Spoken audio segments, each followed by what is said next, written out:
Hey everyone, it's Lucie Fink. Welcome back to my YouTube channel. I have a slight cut inside of my lip.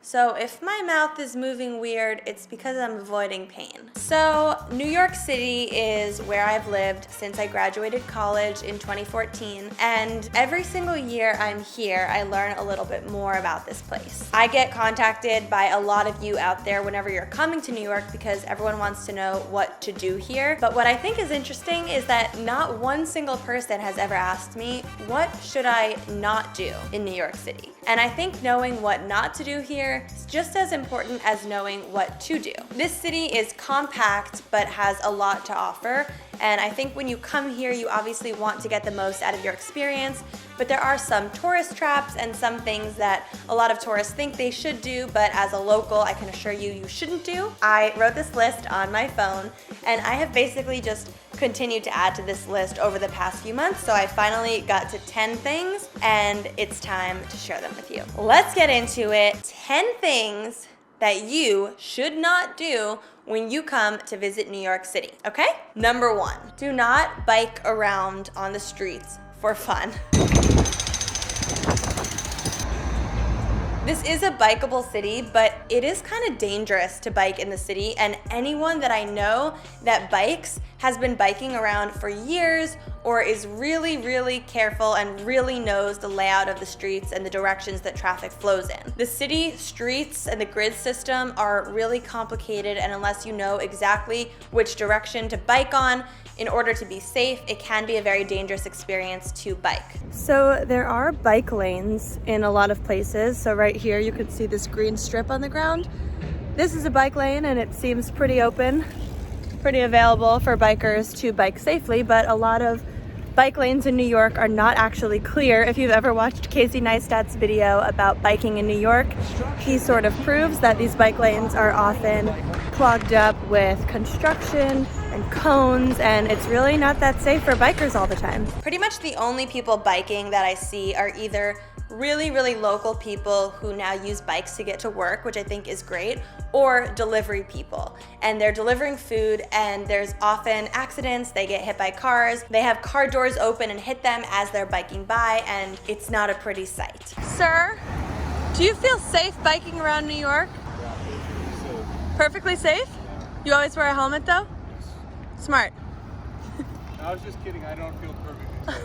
If you do want to come to New York City and bike, there are plenty of places where you can bike. So on the rivers, on the west side is the Hudson River and on the east side is the East River. There are bike paths along both of those rivers. So if you do want to bike, I would highly recommend going to the outskirts of Manhattan and biking up and down there. It's also probably the prettiest scenery that you're going to see here. Another place that's great for biking is Central Park. So if you're visiting and you go visit Central Park, definitely rent a bike up there, and then there's a lot of bike paths and trails through the park that are really enjoyable. The second thing not to do when you come to New York City is to pick where you're going to stay purely based on where a hotel is. Instead, I would say choose the area that you want to be in and then find a hotel that is in that area. A lot of the major hotel chains and the first hotels that you search for online when typing in New York City hotels are going to offer you hotels in Midtown or the really touristy spots. But I think you want to make sure that where you're staying is an area that you're interested in visiting. On that note, my number 3 thing to not do in New York City is stay in Times Square the entire time. A lot of the major hotels will be in Midtown and will be sort of around the Times Square area, and any New Yorker will tell you that Times Square is just constantly packed with tourists. I think a lot of people coming in from out of town want to see Times Square, and I don't blame them. It is an incredible sight to see,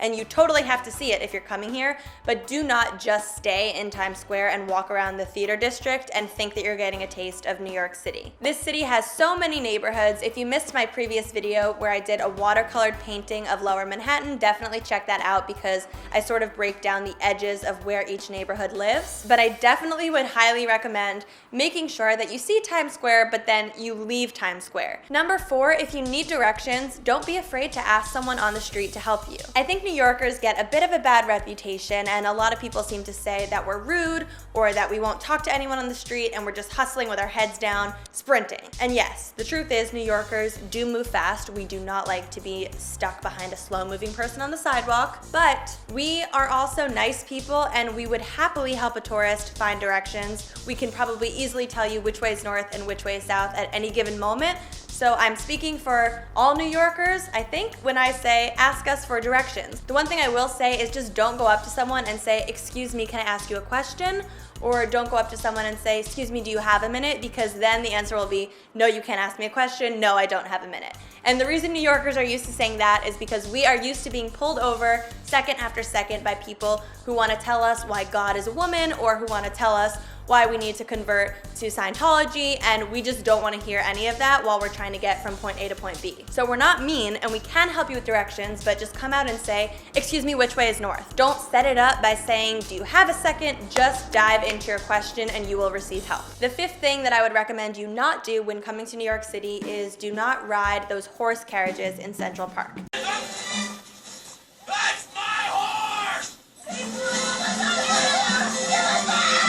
This is just a personal opinion, and I do feel kind of bad saying it because I know that there are people who are the drivers of those horse carriages and they need work too, so I'm not trying to take work away from anyone, but I'm just speaking for the horses because they are voiceless. I actually just don't think that that is the best way to treat a horse and the best place for these horses to be living and spending their days. At one of my previous jobs, I actually worked kind of near where the horses are stored at night, and it's a very smelly place where the horses are led and kept in very tight conditions, and I just think that these horses are meant to be in the country and not the city. I don't think they want to be pulling carriages of people. I think they probably want to be roaming free in the grassland somewhere. So if you're an animal lover, or even if you're not, maybe just spare the horses. Number 6, try not to just eat at restaurant chains and fast food restaurants that you might have back where you're from. This city is known for its food. There are some incredible restaurants here. If you search on Yelp, best restaurants in XYZ neighborhood of New York, you will get a ton of search results, but also just know that if you walk the streets in any given neighborhood, you are bound to run into a bunch of restaurants that are probably not listed as hot spots anywhere, but are still really tasty. And if you're concerned about cleanliness, you can always see on the outside of a restaurant a sanitary rating. So there's an A, B, C, D.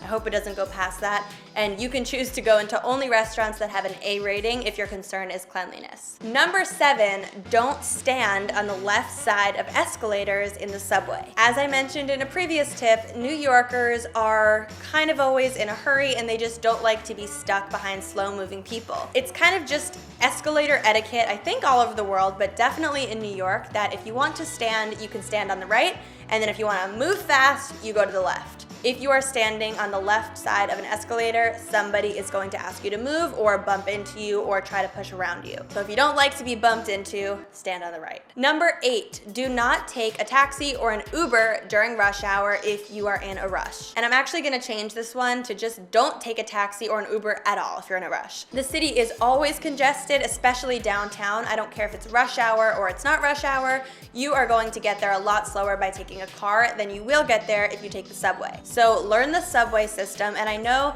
after living in London for a semester and realizing how organized and clean the tube is, it was a bit of a culture shock to come to the New York City subways and see that it's really not all that clean and it is a little bit confusing. But there are plenty of apps like Google Maps, which does a really good job at just helping you navigate the subway and telling you the best subways to take to get to exactly where you're going in the fastest amount of time. So yes, the subway is kind of a whole different world. It can be really hot and gross in the summer, and yes, there is pee down there and rats running on the tracks, but it's classic New York, so you've got to take the subway. Number 9, do not just stay in Manhattan. So this is the borough where I live. This is the borough that I love the most, but there are 5 boroughs in the city: the Bronx, Staten Island, Brooklyn, Queens, and Manhattan, and you do want to explore more than one. If you're gonna just go to one other borough, I would recommend Brooklyn. It's really easy to get there on the subway, really close by, and it is a very up and coming area. It's actually already